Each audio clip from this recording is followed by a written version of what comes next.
Police Scotland's Highlands and Islands Division is Britain's biggest beat. The geographical scope of where we police is phenomenal. 12,000 square miles of glens, islands, deep lochs and towering mountains. We do have some of the most dangerous terrain. Where the hell is he? Where is he? Even if you were a very good swimmer, you're not coming out of there. Patrolling this vast, wild landscape. There is some vehicles out there, but I don't think they're going to be... And answering emergency calls in the wilderness. There's a dead body in the river. The Highland Cops go above and beyond to combat crime. Clearly quite a bit of blood. Suspicious death, same as you would get anywhere else. And keep people safe. Leave me alone! We will attend to everybody's worst day. We need to try and make sure you're okay. Here, traditional rural policing. I've had a report of a satellite tag golden eagle that's gone offline. It shouts out to me that it's being killed. Meet state-of-the-art crime fighting. Top floor, there's a lot of rocks, a lot of cars. This is a cocaine wipe, so it turns blue, and it is cocaine that. Yep. This series goes inside the UK's most unique police force. 1 minute you're dealing with an avalanche. Come on. And the next, you've got a lively lab. To find out what it takes to patrol the beat. It is a family. You are working with your brothers and sisters. And keep the peace.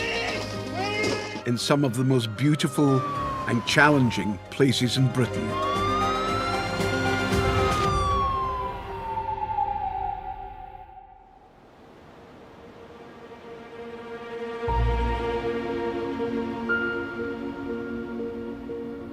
At the heart of the Highlands, the land rises towards one of Britain's highest mountain ranges, the vast Cairngorm National Park, a place that brings its own challenges for the police. The mountains of Scotland and the Highlands are unforgiving places. They're absolutely beautiful, jaw-droppingly at times. But the weather can turn in a heartbeat. Winds can easily reach well in excess of 100 miles an hour. That poses great risks. And I'm a member of the mountain rescue team that's based in Inverness. And we're ready at a moment's notice to be deployed anywhere across the Highlands where there's a need to try and find people who are either injured or lost, or to provide a sort of policing response in an area that can't be accessed by ordinary beat cops. Today, Callan's team have received a call about someone who has gone missing in the Cairngorms. What's the emergency? We are missing person. Are you on the hills or are you at the... We are in one of the lodges. And who is it that's missing? It's one of our special needs adults. Do you believe him to be a risk to himself? Yeah, he always is accompanied when outside in public. We were about to have supper and we went to knock and the door was locked. We managed to open it and the window was wide open. He's absconded through the window in the bedroom? He must have. This young missing person with special needs is vulnerable. He was last seen 18 hours ago. So this morning, Cal's team are launching a major search operation. This is us almost arriving at the outdoor centre where the young man's missing from. Last mile or two, I've been keeping my eye out. Is he actually walking through here, or has he popped up anywhere? The forest, some of it's quite dense, but it's leading right out onto the hill that I can see out in front of me. There is a bit of rain, but the search conditions are good. Now the real hard work starts. Boots on and get out and actually start the big game of hide and seek, finding the missing person. Joining Cal is PC Katie Johnson. There's been quite a concern given the extra needs that he has and the fact that he's gone away overnight. So there was no indication that he made any preparations for this, which makes the concern even more. And given the weather, probably looking about 5 degrees last night, and that's without the wind and the rain. So it was a big concern to have him found and as soon as possible. When somebody has vulnerabilities and they're missing, it sort of ratchets the whole thing up. If they've got learning difficulties or if they're not aware of their surroundings, it's an additional risk. Time is of the essence to find them and keep them safe. With every passing hour, the risk that the man is injured or hypothermic increases. But the search area is huge, a national park of almost 2,000 square miles. So if the police are to find him quickly, they will need all the help they can get. We've got a large number of Cairngorm Mountain Rescue team. We've got a police dog handler out as well. So it's the beginnings of a very large-scale search. Air support hasn't been confirmed yet, but we've got a vast area from as far as the eye can see, 3 or 4 miles up into the Cairngorms, running through the forest, the hills, and then stretching all the way down to Aviemore. It's a needle in a haystack, but that's what we're here to do. Is it Ian, by the way? Callan, nice to meet you. The police mountain rescue team works closely with the volunteer teams. They are the experts. Where do you want us? Throw us in. Just put us wherever you want. That local knowledge and tapping into it is crucial for police inquiries and for missing person searches. We have some information that he has done this before in Aberdeen and made a plan and been asking people how to get to London. He's known to walk quite far as well. So there is a potential that he's gone farther in this area. In terms of spacing, I guess it's just to make sure that we're not missing anything, so we want to be 100% sure that anything we cover doesn't have anyone. The first place to look are the woods near where the man was staying. We're covering a massive area, and if somebody's got a head start on us, that area's just not become big, it's become absolutely mammoth.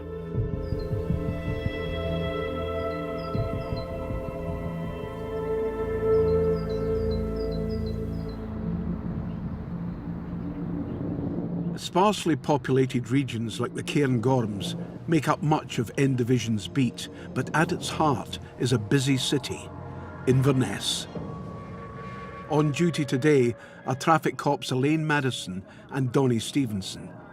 An urgent call has just come in. The 202 is asking if you could send a call from a cyclist who states that a van has been stuck on. There was a vehicle driving dangerously not that far away from the RTC, the hit and run, silver caddy style van driving at excessive speed. Yeah, that's all received. I'll keep you updated. Here we go. There's been somebody struck by a vehicle. They believe it was deliberately, but the vehicle has since made off. It's Greg Street, sorry, we're going off that street. Oh, right, aye, yeah, I know where you're at. When a call comes in and there's been a suggestion a vehicle has been used to deliberately drive at someone. Turning in here, my friend. First thing you're thinking is to try and identify the vehicle involved in the collision.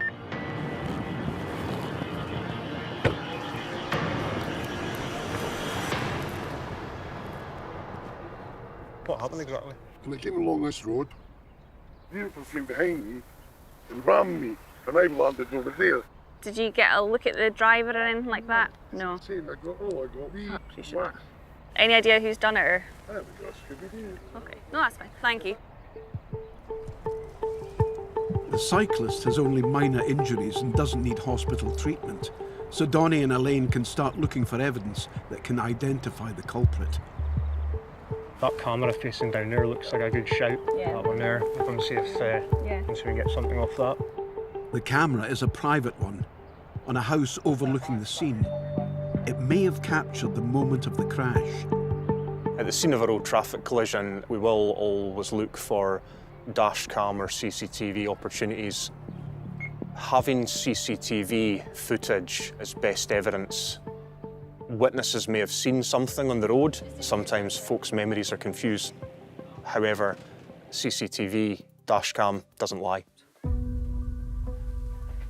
The camera was recording at the time of the collision. The owner of the house agrees to let Donnie and Elaine view the footage. What time do you think it was? 07:06.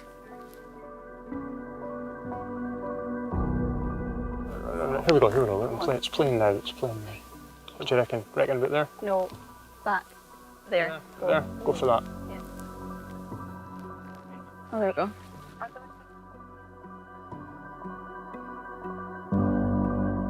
The van's followed him up that street. Mm-hmm.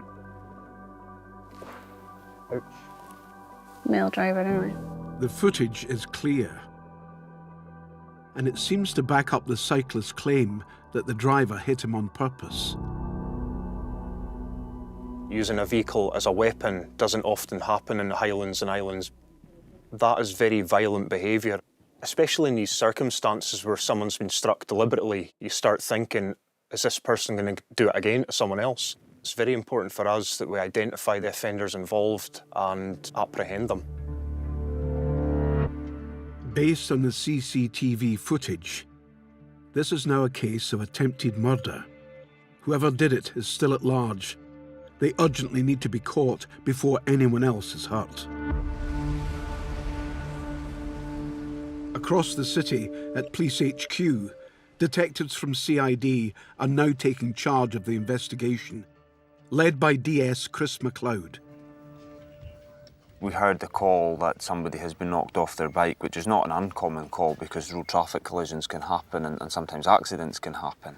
But then once we've reviewed the CCTV footage, the manner of driving is so shocking, and then the actual assault on the victim could have been catastrophic.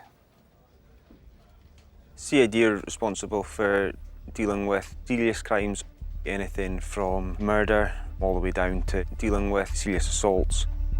But because of that, I guess you see the darker side of Inverness. When we're looking at this, we're looking at their intent, so whether or not they've just assaulted him with the vehicle, are they trying to give him a fright, or are they actually trying to cause significant and genuine harm to him? And they followed him across a junction, causing other vehicles to stop abruptly in the road. So there's a white Mini that we see has to emergency stop as they cross in front of it.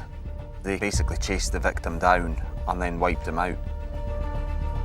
The act's very clear and deliberate from the CCTV footage, and it presented a real risk of serious and significant harm to the victim, possibly of his life. With the video showing intent to injure or kill, the police now have an urgent manhunt on their hands. With the help of witness statements, a local man, Ross Grant, and a young woman have been identified as suspects. Both are known to the police, but they haven't been located, and it's starting to look like they're on a crime spree. During today's investigation, information was brought to our attention that the suspects have also got themselves involved in an altercation on Grant Street, and there was potentially a knife involved. My officers are currently taking witness statements and trying to identify further witnesses who can speak to that to give us enough evidence for criminal conviction for carrying offensive weapons as well. That's not all. The same pair are also suspected of stealing the van used in the collision and stealing and torching another vehicle. It's now a race against time to put them behind bars before they strike again.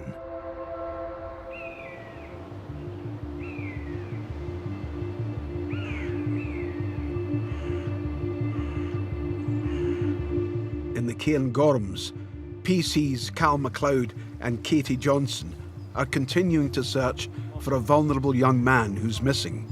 He would normally only venture outside with a carer, but he has now not been seen for almost 24 hours.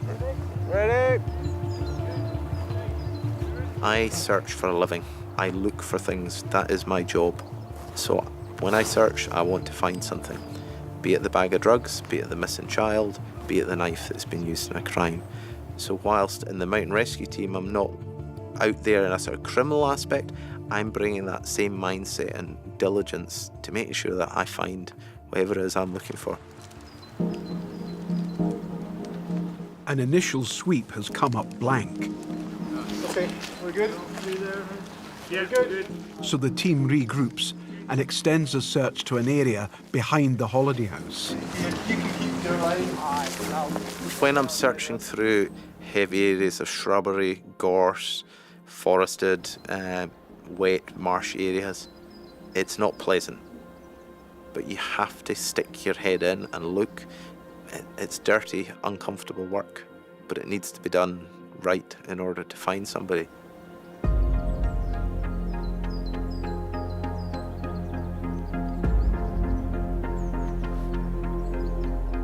And as the team combs the thick vegetation, they spot something. As a find! Find! Find! Aye, Manny. Hello? Are you okay, man? Are you with me? Yeah, I'd just get for the doctor. It's very shallow breathing. Hello, can you hear me? Yeah, we've got a bit of movement. Control, Sierra Romeo 3-1, Sierra Romeo 3-1. Yeah, can I organise an ambulance urgently? Missing person has been found, partially responsive, hypothermic. Can we get an urgent ambulance, please? Gents, if we could just batter this stuff down and make a nice clear access for it. To find somebody who was still breathing and had a pulse is fantastic. Aye, we'll just scoop them under.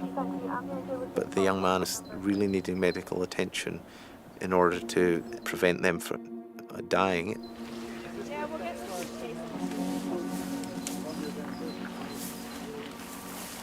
Probably kind of a minute into it, he has then started to come round very slowly again, starting with the eyes and a bit of movement then.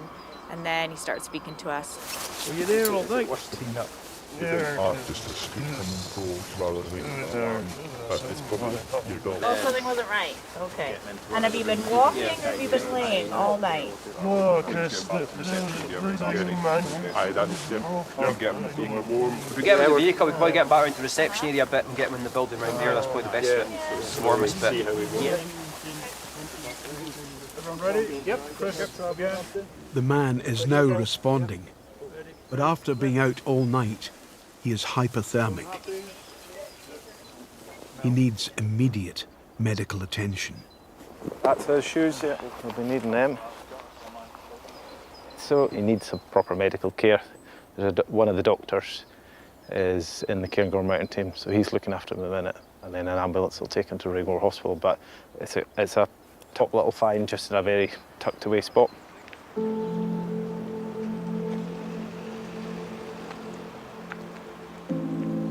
It's taken a while for him to kind of provide some lucid answers, having been unconscious for a while, but he has slowly come through more and more and told us when he went missing last night.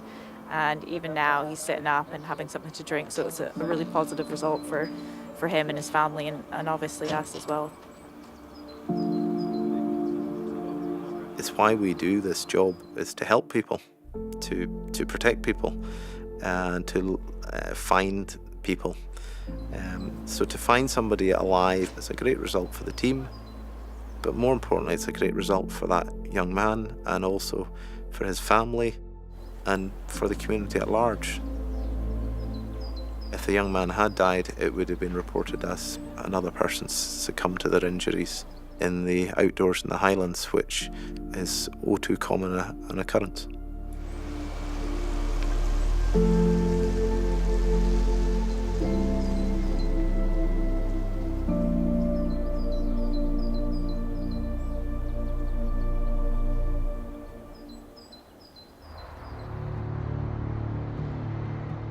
In Inverness, all available units are scouring the city for the suspects in the hit-and-run case. They're also wanted for other offences and seem to be on a crime spree. But something has been found that can help to narrow the search. Just in here. Thanks for the call back. It's Elaine in Tango November 23 November. Just looking to get a vehicle recovered if possible. The stolen van used to run into the cyclist has been abandoned not far from the scene. It's immediately seized to be searched for forensic evidence.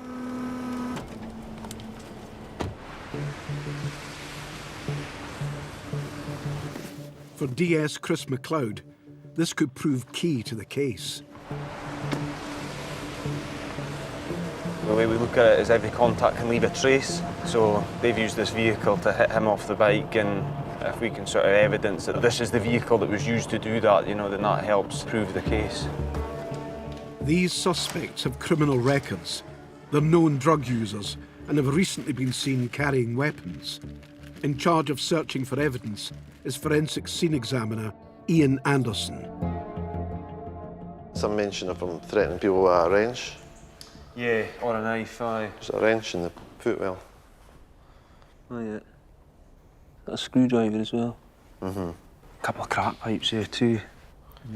So just in the wee centre console. Oh yeah. So we've got witnesses that have said that they're in the vehicle, but witnesses can sometimes disengage with a court process, so you want to have other lines of inquiry or opportunities to evidence them having been in the vehicle. Contents of the van could be vital in proving what happened. They'll be sent to the lab for testing. But meanwhile, the two suspects are still on the run. They need to be found and arrested before anyone else gets hurt. We'll put every available unit that we have to look for the couple that are involved. Go back over addresses that we've already been to. We'll continue to speak to people who are known to them and see if we can get updated information.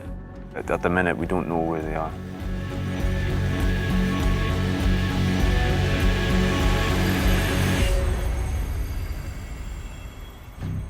So, as night falls, Detective Michael Kosh and a colleague head out to knock on some doors. So there's a couple of addresses which would be of interest to us, so we're away now just to see if we get a reply at that doors and make some inquiry to see if the persons we're looking for are either there or have been there. For us, it is a case of generating a bit of unrest amongst locals. People will start to become disgruntled that the police are coming back and forth their door. What we want to do is also make it hostile for suspects. So we don't want people to be taking them in to hide them. So if we're attending at these people's addresses, the chances are that they'll be less likely to take them in, and it limits where they can go and gives us a better opportunity of capturing them. There was some information that they may have been here at some point in the day, and it's just a case of making some inquiry to see what we can glean from that.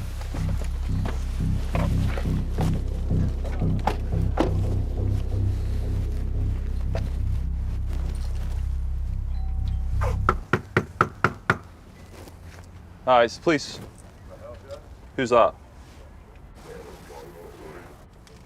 I'm looking to speak to. Is he in?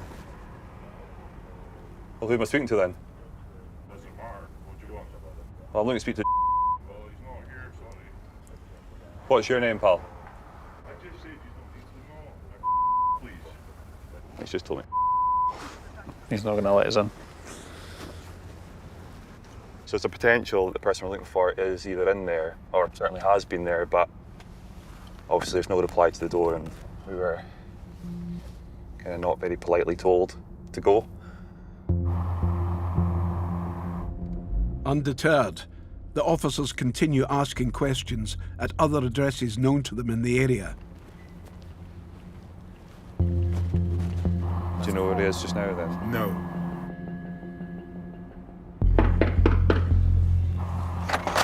We're just doing door-to-door inquiries. And as they speak to more people, they finally get a tip-off. We actually have received a little bit of information.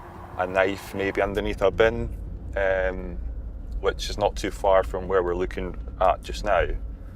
We'll just go and see if we can locate that and either remove it or seize it as part of our ongoing investigation, and should it become of interest to us sort of later on. Okay, yeah.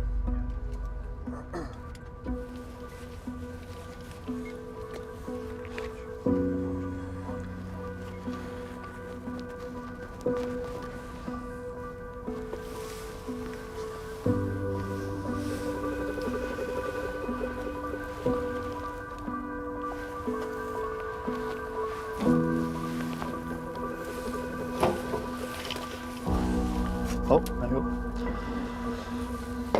John, looks like we found what we've been told about, so take it, go get some stuff out of the car for it. You get any gloves? You'll stand by it just now and I'll go get some stuff out of the car. Yeah. I mean, it might not mean anything, but someone's felt the need to alert the police to it. The person who's said to have put it there is the person involved in the incident we're dealing with today, so we have it, we can secure it and keep it, and if it becomes relevant in due course, then we'll be able to use that, and if not, then that's fine. At least no one else can get access to it. The knife can be added to the evidence against the suspects. Since the hit and run, they are classed as highly dangerous and need to be in custody. But the police still haven't found them. And now, hours after the incident, they could be miles away.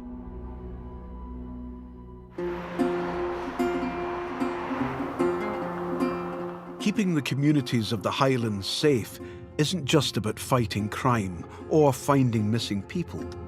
The division has 7,000 miles of roads, many of which need to be approached with care.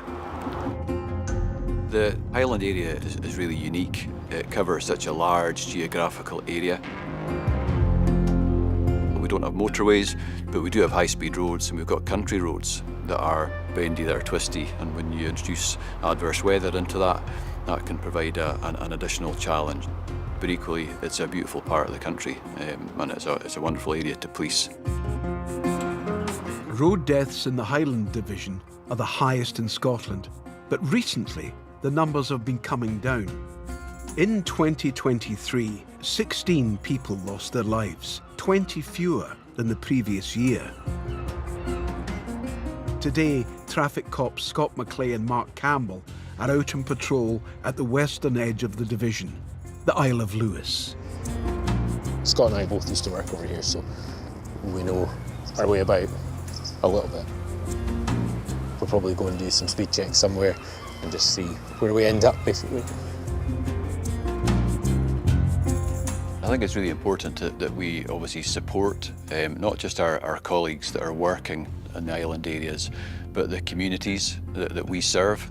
And just because they're living in a more remote part of the divisional area, they shouldn't receive any less of a service for that.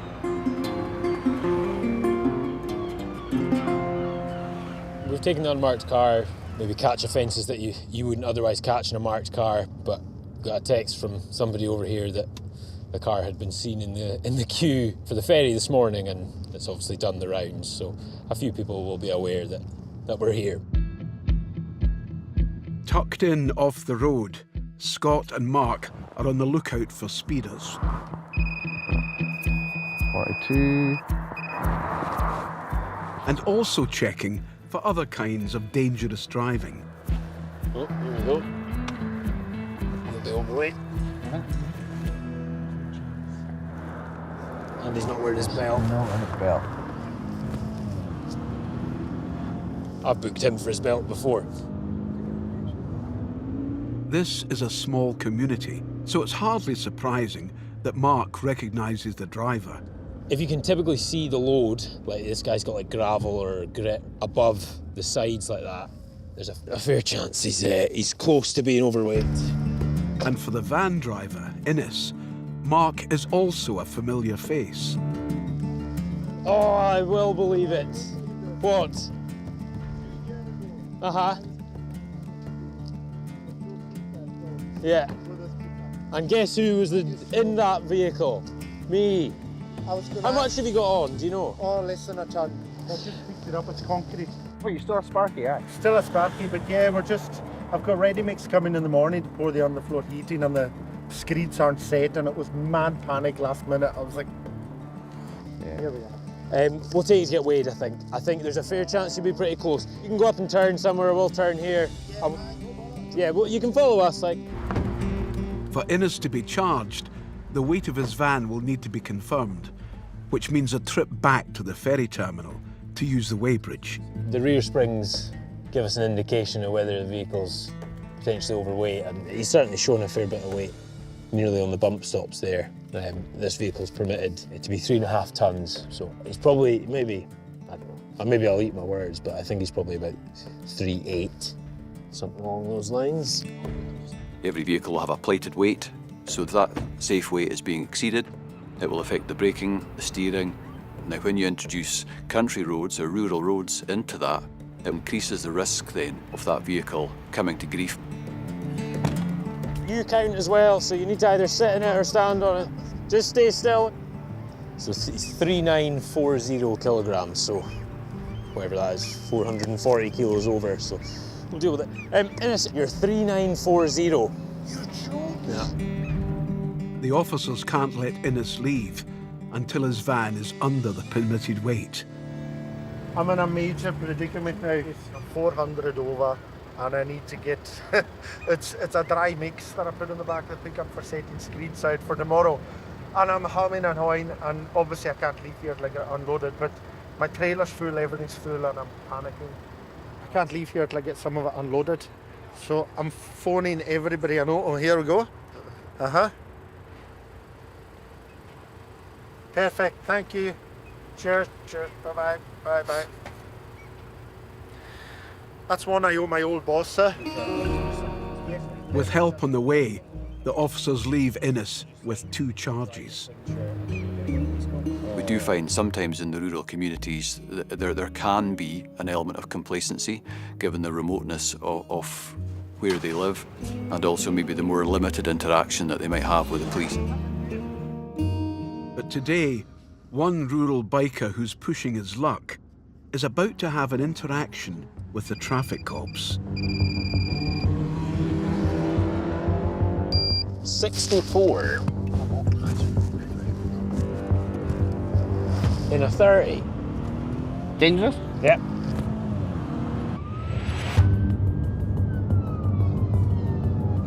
Past the front of us, you know, what is he playing at? He's still carrying on.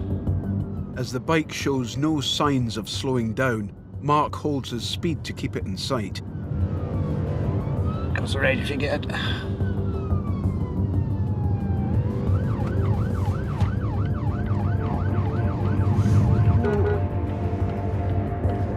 I want him to pull in somewhere. We're needing you to pull in for us. We're needing you to stop for us.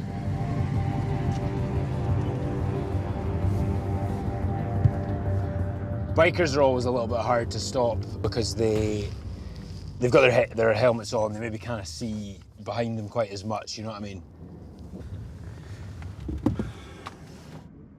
Motorcyclists are vulnerable road users. Thankfully, last year we saw a reduction in the number of motorcyclists that were killed on our roads in the Highland area. However, we still had 4 road deaths, so 4 is 4 too many. You're going very fast. That's a 60, so That's a 30. We've detected you on the laser here, doing 64 miles per hour. We've then come out after you with the blue lights on and everything. You're still absolutely flying along the road there, yeah? I'm sure the roads are clear. I was watching a wee. I'm sure they're clear, but you're passing people's houses and it's a built-up area. It's a 30-mile-an-hour zone. I apologise. I'm sorry. I hope I answered. Right. In excess of twice the speed limit's not acceptable. This traffic offender is also known to the officers. What's your nickname again? Dennis. Dennis, that's it. I knew it. I couldn't remember. I thought I recognised you as well. It's not been long since Dennis's last traffic offence. What's your pending for dangerous driving? I was stopped a month ago, yeah. 5th of September. What's that for? You know, where about? Down Goat Hill Road. How fast are you going down Goat Hill Road? 67. 67, okay.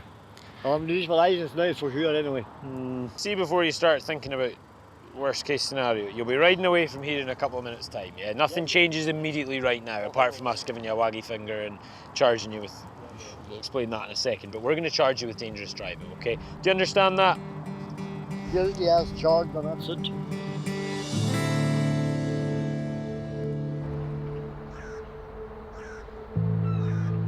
In Inverness, it's 24 hours since detectives started hunting for a man and a woman wanted for attempted murder and a crime spree involving vehicle theft and weapons. They're still at large, but overnight there's been a development. Police have received information on where they could be hiding out.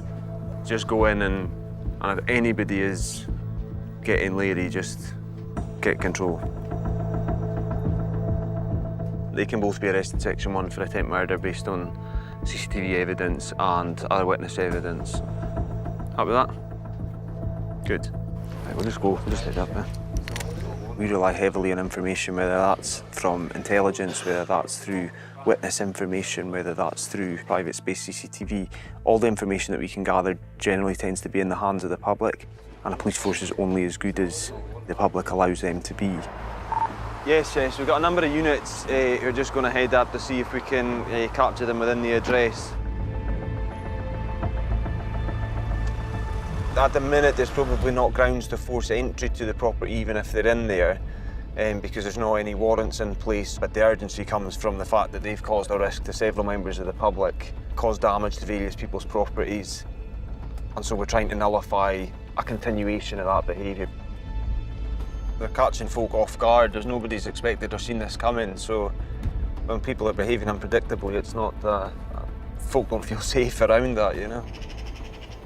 It's thought the suspects could be armed and dangerous, so Chris and his team approach with caution. This one. A dog. So please, how are you getting on? It's Ross Grant's name here just now. Do you mind if we have a look? Eh? You know we're looking for him, aye? We're just looking for him. We're not looking to search the house or that. We're just looking to speak to... Don't close the door on me, please. We know they're here, mate. See if you're in there. Can you just come out? What's downstairs? The officers accessed the house without using force. Their information was correct. Both suspects are here. Okay, aye, but I need to say it anyway, all right, man? If you don't understand anything, we can go over it again. You listening? Calm down. Chill. Just calm down. Right, listen, I'm arresting you in terms of Section 1 of the Criminal Justice Scotland Act 2016 on suspicion of attempted murder, okay? Attempted murder? Attempted murder, okay? Aye, right. The reason for your arrest is so that we can bring you before a court of law or otherwise deal with you in accordance with the law, okay? You're not obliged to say anything at this time. Anything you do say can be written down and used in evidence. Do you understand? Preston, wait, I'll come and find you, you little... Anything to say just now? No, just gonna get my bag.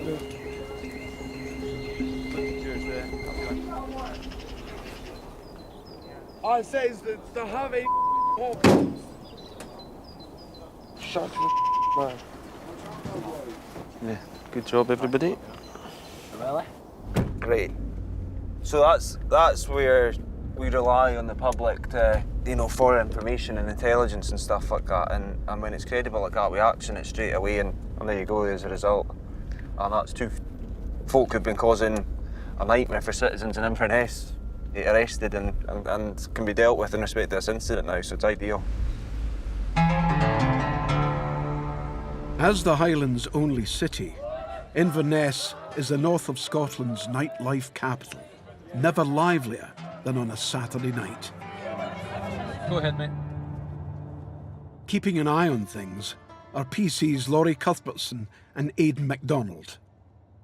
I've lived in Inverness pretty much my whole life. I see people I know every day in this job, and every person I know probably knows I'm a police officer. For me, it's not a big issue. As long as I kind of conduct myself when I'm out in a proper manner, then that's fine. Whenever I do go out. I don't go out much. Were you on that night shift where the whole of the city centre blacked out? Oh, I was away that weekend. Oh, so you were. Honestly, that might have been the scariest experience of my life. We were going to some sketchy calls and it was pitch black. I was like, I think I'll stay in the van. Do you know that? As the pubs call final orders, Laurie and Aidan receive a call that a man has punched a taxi parked at a rank, smashing its window and then running off. Hi Bilal, this is Aidan from the police in Inverness. How are you doing? Where are you just now, Bilal? Are you at the taxi rank still, or...? The taxi driver, Bilal, has made his way to a nearby petrol station. Which window is it? The other side. Other side, yeah? Have a look.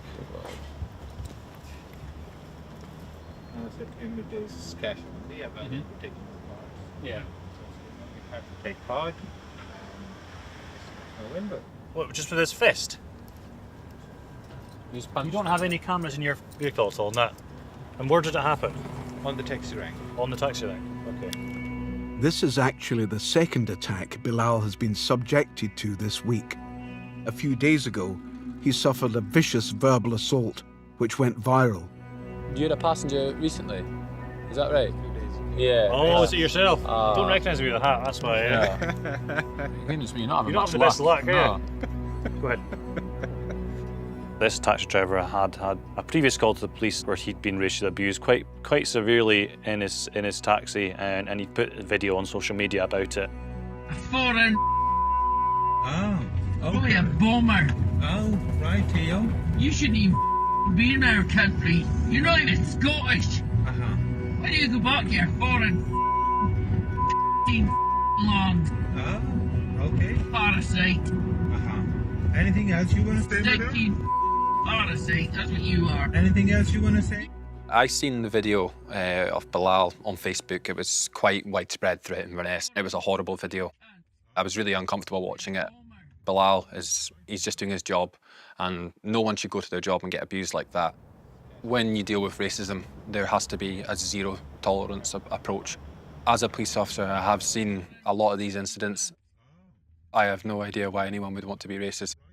When I was growing up in Inverness, I didn't see it as a problem. Since I've joined the police, I've realised that there is a problem with it, which can be difficult to deal with. Oh, obviously, I'm very sorry that happened to you. I thought the way you handled it was brilliant, seriously. You know, I wouldn't have been calm in that situation, so I thought you did amazing. You have to be calm, otherwise you can't do this job. No, of course, yeah. I can totally imagine. When the guy broke my window, I said, wow. Yeah, exactly. We were just in the station when we heard it, and we were just, why would you? You know, it just baffles me. We've got it on CCTV, and so we'll go and have a review of that and see if we can figure out who it is. And by the time we've done all that, you might be back home on a phone yet. That's great, but I will be in touch, okay? Thank you. Cheers for that.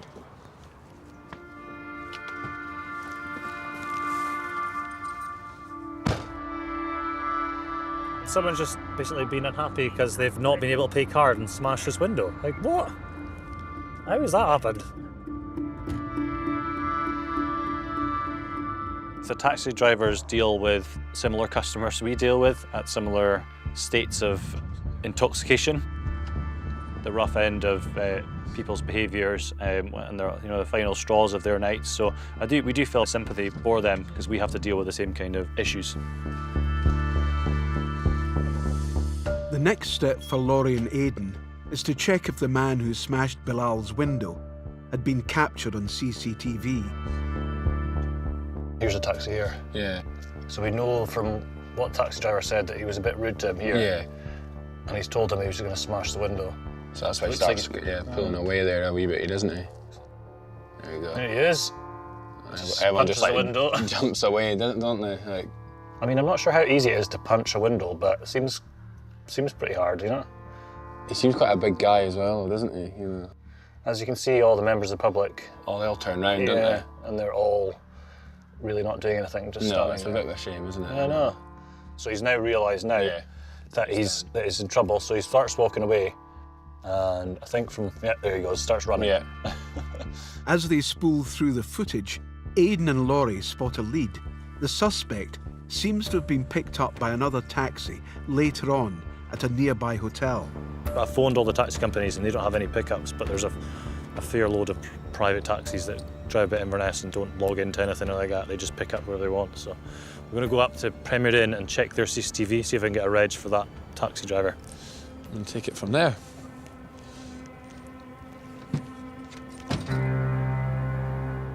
A 100 miles west of Inverness, the Isle of Skye feels like a world away from the lights and hassles of the city. 10,000 people live here, spread across almost 650 square miles. So the police rely on locals to report anything suspicious. Tonight, PC's Cameron Hopkins and Darren Reid are on their way to investigate something that seems not quite right.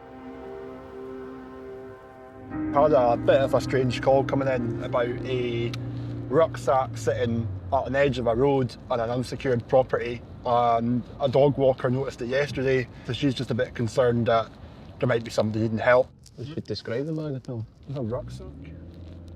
She states this is a wooden cabin type property down the track near the old disused Broadford Hospital. The door of the property was laying open and there was no lights on. She knocked the door a few times and got no answer. She was walking past there again, the same house was still in the same way, with the wide door open and no lights on. I think we're going to Ghostbusters for this one. The rucksack was also there at the top of the drive. Sounds a bit creepy.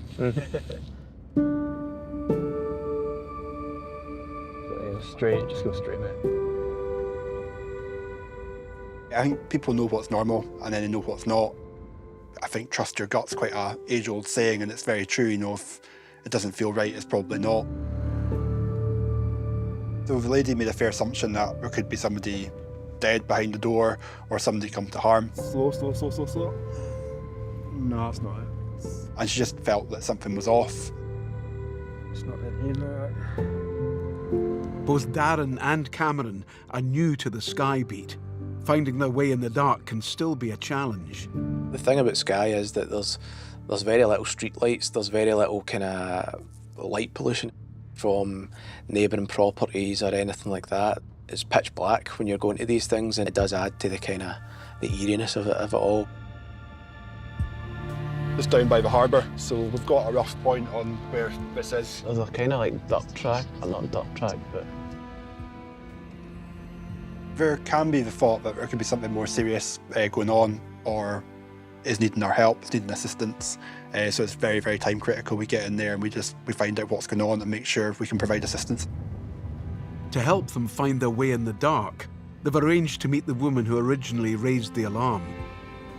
And it's halfway down, but there's no lights on earlier, so it's hard to see. No worries. Are you heading up that way? no worries. Yeah, we'll head up there now. We'll probably meet you up there then, right? Cheers, thank you.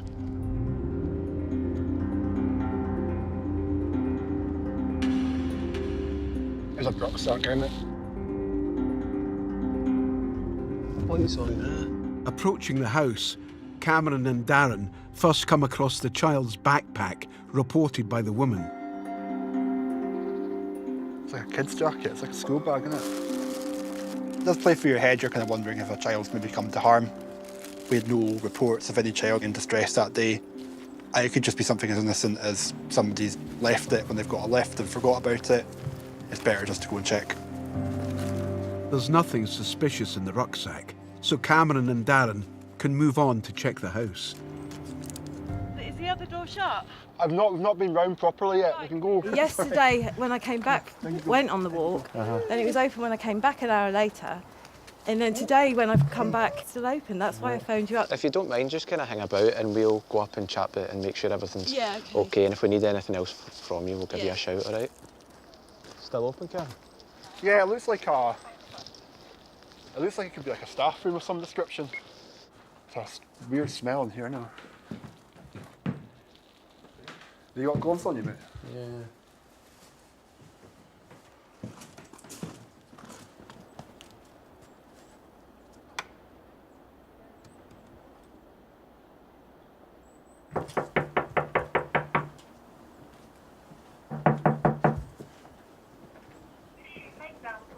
I'm just going to check round the back, see if there's any lights on or anything. So it looks as if it's been lifted. Yeah. It's a weird looking. Yeah. There's guys' shoes inside. Doesn't appear to be any kind of jammy marks or any forced entry to it. The door was snibbed on a bit of rope on the other side, so it looked from first glance as if somebody's just left it open and they went away to work or whatever. I mean, there's nothing sinister to it. I might be too nosy, and it could have been open for weeks, couldn't it? I know. I just noticed it, and I just thought I'd. We'll get to the bottom. We'll give you a wee update when we know what's happened, and we'll get to the bottom. You see all these programmes, don't you, where someone doesn't say anything and there's a dead body in there or someone hurt, and I thought, well, what's that? No. Yeah.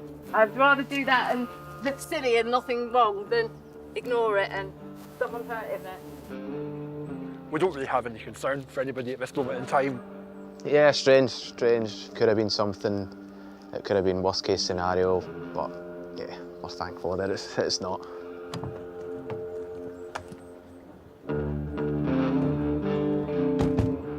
But just to be sure, Cameron and Darren make a few more inquiries to clarify who exactly lives here. From the initial reporter, she knew that the owner of the property just stayed round the corner, so we managed to get in touch with the owner's sons, who had a contact number for one of the employees from the local hotel who were residing there.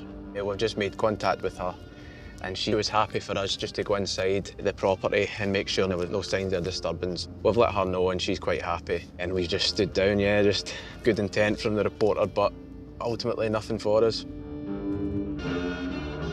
In these sort of scenarios, better to be safe than sorry. I know certainly if I was to phone something in like that, I'd sleep a lot better rather than what if I didn't phone this in, what if something had happened.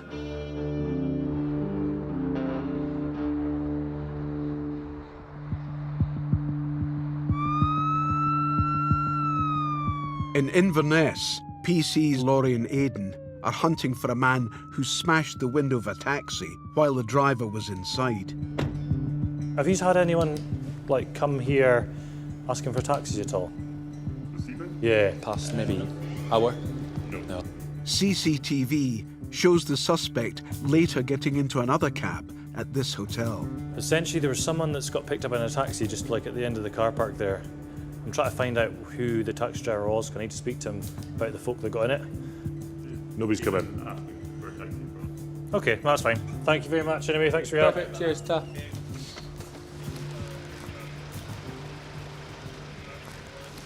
Oh, that's it there. Laurie and Aidan are in luck. The taxi they're looking for has just driven past. Just go straight ahead, I think, mate. CCTV from 50 Alpha. Yeah, go ahead. That's it there. Yeah, that taxi driver that we're looking for, I think he just drove or is driving down Milburn Road just now. Hold on to your horses, we're going this way. Yeah, just confirm you reckon it was a silver Mercedes, is that right? Yeah, we're going to catch up with it now. I don't know if it's went along Milburn Road or not. Just if you can keep that camera, that traffic camera you got Milburn Road on, see if you can see it. Oh, that's him.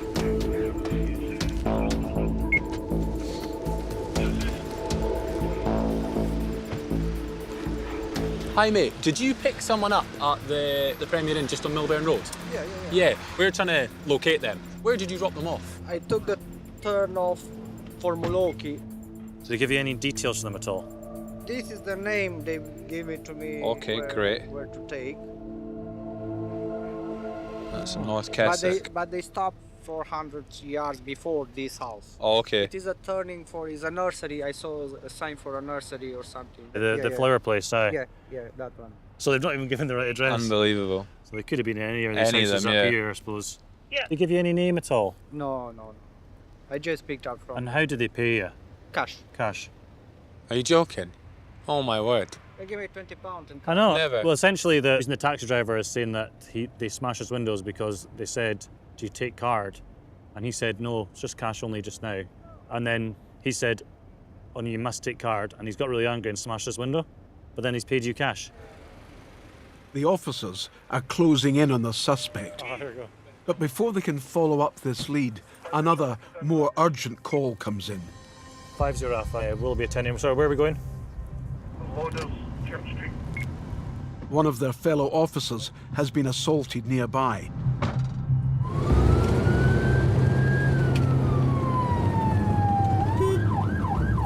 We'll drop everything to help our colleagues. We don't want anybody else to get injured doing our job. We know how dangerous it can be. We know how unpredictable people can be, so we're always going to drop everything we're doing to kind of make sure that everyone's safe. Jump out, jump out.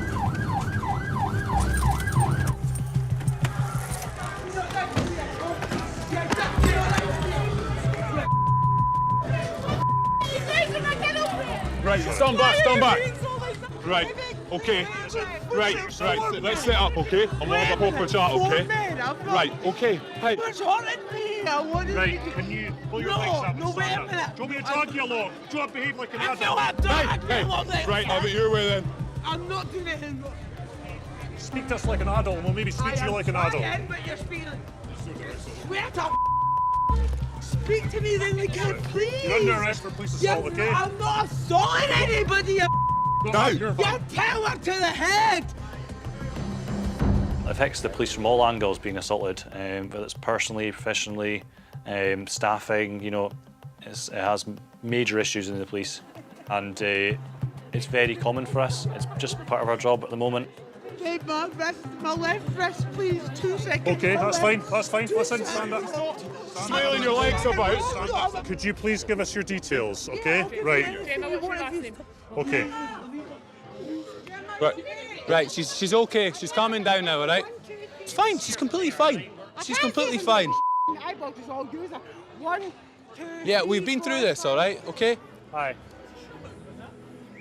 Having been restrained, the woman will be taken back to the station and booked into custody. What I gathered from the cops there, that she's arrested for police assault. So I don't know what's happened up until the point that she's assaulted the police, but she was arrested for police assault and she was kind of resisting the arrest, and that's why they've had to take her to the floor. Well, I mean, that's what you join the job to do, is to help protect people, and if that's your colleagues, then you're going to do the same for them as well. So.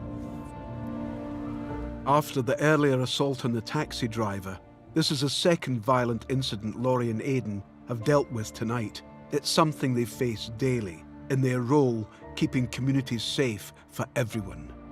Police assaults are on the rise. No one should go to their work and be assaulted, but unfortunately as police officers we're a lot more liable to that because we're dealing with people that can be very violent.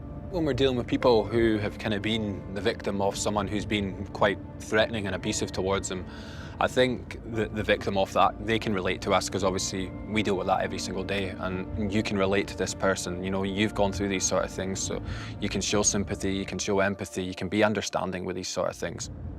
It's just something that we put up with and have to deal with, unfortunately.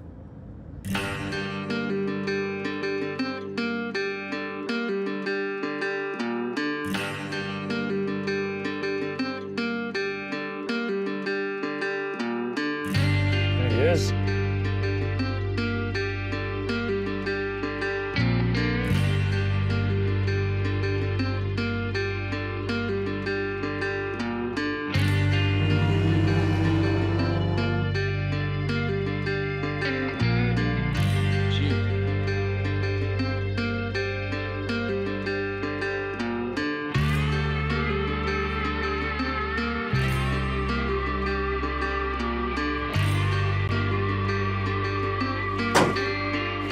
Next time, cops brave the elements, searching for a missing woman in the woods. Where the hell is she? I am absolutely soaking to my pants. And a manhunt takes another team miles into the wilds. It's a long way off from civilization. And in Inverness, an arrest warrant ends in a siege.